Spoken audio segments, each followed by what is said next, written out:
từ 2014年台灣通過實驗教育3法，出現最多實驗學校用多元嘅教學方式培養學生獨立思考。今日有一場台灣實驗教育嘅嘉年華，10個間實驗學校用創意來表現學生嘅學習成果。 來自南投縣生態實驗教育學校的學生，詳細說明課程執行的計劃跟想法。因為我們是生態學校嘛，我們非常重視環保，所以我們的材質呢，使用的是回收的木芯板。有學生是用音樂跟舞蹈來展現學習成果。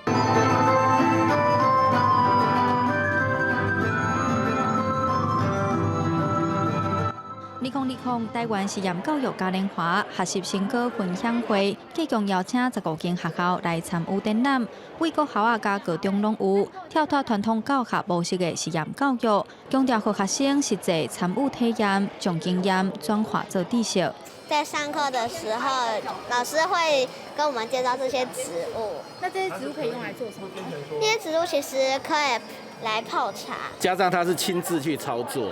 所以他這個體驗會比較深刻一點，所以他所表達出來的內容是不是想象的，而是他真實生活的這個經驗。